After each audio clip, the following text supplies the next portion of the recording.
Namaste devotees. You are very lucky if you get this mantra today because it is Chauthi of Tuesday. Chauthi coming on Tuesday is considered to be very auspicious and gives quicker results. So, today let's listen to a very powerful Bhanu Vinayak mantra told by Lord Aruna himself. In this mantra, Lord Ganesh is called by the name Heramba, and Heramba is one of the incarnations of Lord Ganesh. This mantra, when heard today in the morning, afternoon, and evening with faith and devotion, fulfills all wishes quickly. Life will be filled with joy, and obstacles will be removed. If you want simple remedies to your problem without any big puja and at a lesser cost, send your name, date of birth, place of birth, time of birth and problem to the WhatsApp number given in the description box. Don't call us, only send the message. A minimum fee amount will be charged, and after transferring the money within 2 days, remedies will be sent to you. Many people found improvement after doing the remedies. Now, let's listen to this very powerful Bhanu Vinayak mantra. Before that, if you are new to the channel, subscribe the channel, press the nearby bell icon and select all option. Vignahantre tamohantre Herambaya namo namaha. Vignahantre tamohantre Herambaya namo namaha. Vignahantre tamohantre Herambaya namo namaha. Vignahantre tamohantre Herambaya namo namaha. Vignahantre tamohantre Herambaya namo namaha. Vignahantre tamohantre Herambaya namo namaha. Vignahantre tamohantre Herambaya namo namaha. Vignahantre tamohantre Herambaya namo namaha. Vignahantre tamohantre Herambaya namo namaha. Vignahantre tamohantre Herambaya namo namaha. Vignahantre tamohantre Herambaya namo namaha. Vignahantre tamohantre Herambaya namo namaha. Vignahantre tamohantre Herambaya namo namaha. Vignahantre tamohantre Herambaya namo namaha. Vignahantre tamohantre Herambaya namo namaha.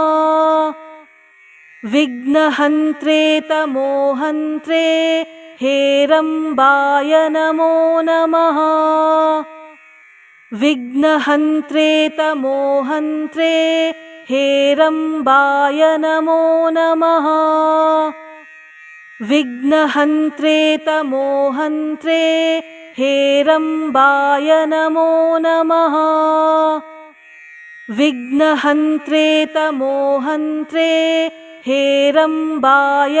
namaha. Vignahantre tamohantre Herambaya namo namaha. Vignahantre tamohantre Herambaya namo namaha. Vignahantre tamohantre Herambaya namo namaha. Vignahantre tamohantre Herambaya namo namaha. Vignahantre tamohantre Herambaya namo namaha. Vignahantre tamohantre Herambaya namo namaha. विघ्नहन्त्रे तमोहन्त्रे हेरम्बाय नमो नमः। विघ्नहन्त्रे तमोहन्त्रे हेरम्बाय नमो नमः। विघ्नहन्त्रे तमोहन्त्रे हेरम्बाय नमो नमः। विघ्नहन्त्रे तमोहन्त्रे हेरम्बाय नमो नमः। विघ्नहन्त्रे तमोहन्त्रे हेरम्बाय नमो नमः। विघ्नहन्त्रे तमोहन्त्रे हेरम्बाय नमो नमः। विघ्नहन्त्रे तमोहन्त्रे हेरम्बाय नमो नमः। विघ्नहन्त्रे तमोहन्त्रे हेरम्बाय नमो नमः। विघ्नहन्त्रे तमोहन्त्रे हेरम्बाय नमो नमः। विघ्नहन्त्रे तमोहन्त्रे हेरम्बाय नमो नमः। विघ्नहन्त्रे तमोहन्त्रे हेरम्बाय नमो नमः। विघ्नहन्त्रे तमोहन्त्रे हेरम्बाय नमो नमः। विघ्नहन्त्रे तमोहन्त्रे हेरम्बाय नमो नमः। विघ्नहन्त्रे तमोहन्त्रे हेरम्बाय नमो नमः। विघ्नहन्त्रे तमोहन्त्रे हेरम्बाय नमो नमः। विघ्नहन्त्रे तमोहन्त्रे हेरम्बाय नमो नमः।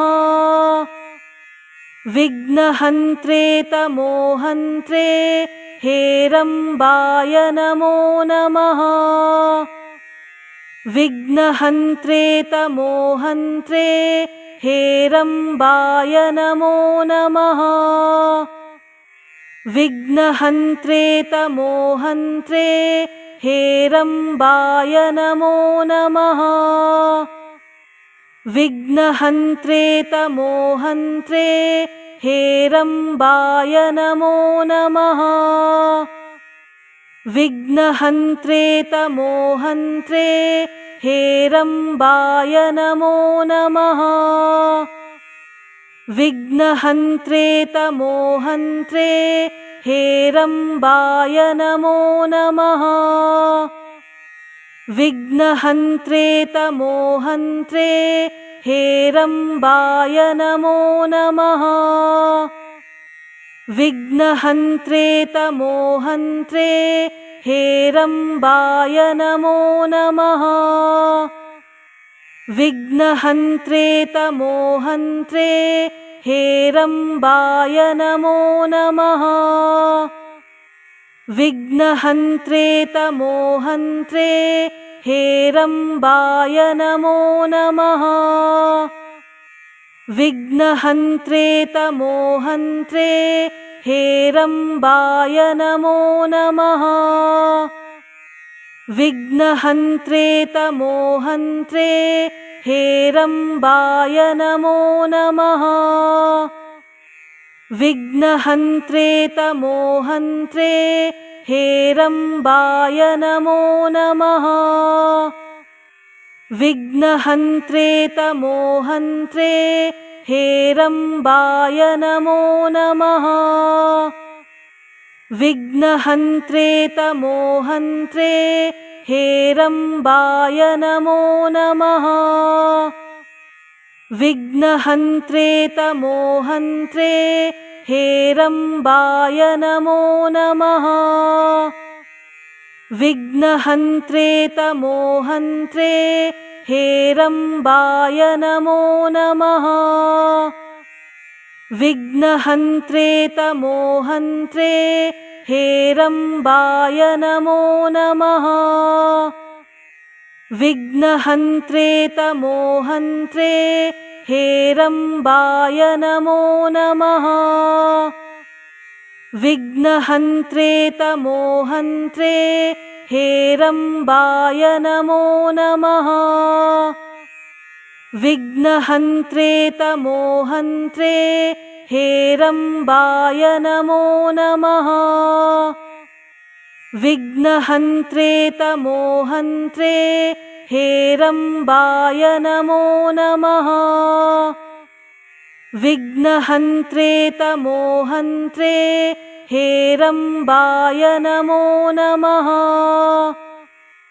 विघ्नहन्त्रे तमोहन्त्रे हेरम्बाय नमो नमः। विघ्नहन्त्रे तमोहन्त्रे हेरम्बाय नमो नमः। विघ्नहन्त्रे तमोहन्त्रे हेरम्बाय नमो नमः। विघ्नहन्त्रे तमोहन्त्रे हेरम्बाय नमो नमः। विघ्नहन्त्रे तमोहन्त्रे हेरम्बाय नमो नमः। विघ्नहन्त्रे तमोहन्त्रे हेरम्बाय नमो नमः। विघ्नहन्त्रे तमोहन्त्रे हेरम्बाय नमो नमः। विघ्नहन्त्रे तमोहन्त्रे हेरम्बाय नमो नमः। विघ्नहन्त्रे तमोहन्त्रे हेरम्बाय नमो नमः। विघ्नहन्त्रे तमोहन्त्रे हेरम्बाय नमो नमः। विघ्नहन्त्रे तमोहन्त्रे हेरम्बाय नमो नमः। विघ्नहन्त्रे तमोहन्त्रे हेरम्बाय नमो नमः। विघ्नहन्त्रे तमोहन्त्रे हेरम्बाय नमो नमः। विघ्नहन्त्रे तमोहन्त्रे हेरम्बाय नमो नमः। विघ्नहन्त्रे तमोहन्त्रे हेरम्बाय नमो नमः। विघ्नहन्त्रे तमोहन्त्रे हेरम्बाय नमो नमः। विघ्नहन्त्रे तमोहन्त्रे हेरम्बाय नमो नमः। विघ्नहन्त्रे तमोहन्त्रे हेरम्बाय नमो नमः। विघ्नहन्त्रे तमोहन्त्रे हेरम्बाय नमो नमः। विघ्नहन्त्रे तमोहन्त्रे हेरम्बाय नमो नमः। विघ्नहन्त्रे तमोहन्त्रे हेरम्बाय नमो नमः। विघ्नहन्त्रे तमोहन्त्रे हेरम्बाय नमो नमः। विघ्नहन्त्रे तमोहन्त्रे हेरम्बाय नमो नमः। विघ्नहन्त्रे तमोहन्त्रे हेरम्बाय नमो नमः। विघ्नहन्त्रे तमोहन्त्रे हेरम्बाय नमो नमः। विघ्नहन्त्रे तमोहन्त्रे हेरम्बाय नमो नमः। विघ्नहन्त्रे तमोहन्त्रे हेरम्बाय नमो नमः। विघ्नहन्त्रे तमोहन्त्रे हेरम्बाय नमो नमः। विघ्नहन्त्रे तमोहन्त्रे हेरम्बाय नमो नमः। विघ्नहन्त्रे तमोहन्त्रे हेरम्बाय नमो नमः। विघ्नहन्त्रे तमोहन्त्रे हेरम्बाय नमो नमः। विघ्नहन्त्रे तमोहन्त्रे हेरम्बाय नमो नमः। विघ्नहन्त्रे तमोहन्त्रे हेरम्बाय नमो नमः। विघ्नहन्त्रे तमोहन्त्रे हेरम्बाय नमो नमः। विघ्नहन्त्रे तमोहन्त्रे हेरम्बाय नमो नमः। विघ्नहन्त्रे तमोहन्त्रे हेरम्बाय नमो नमः। विघ्नहन्त्रे तमोहन्त्रे हेरम्बाय नमो नमः। विघ्नहन्त्रे तमोहन्त्रे हेरम्बाय नमो नमः। विघ्नहन्त्रे तमोहन्त्रे हेरम्बाय नमो नमः। विघ्नहन्त्रे तमोहन्त्रे हेरम्बाय नमो नमः। विघ्नहन्त्रे तमोहन्त्रे हेरम्बाय नमो नमः। विघ्नहन्त्रे तमोहन्त्रे हेरम्बाय नमो नमः। विघ्नहन्त्रे तमोहन्त्रे हेरम्बाय नमो नमः। विघ्नहन्त्रे तमोहन्त्रे हेरम्बाय नमो नमः। विघ्नहन्त्रे तमोहन्त्रे हेरम्बाय नमो नमः।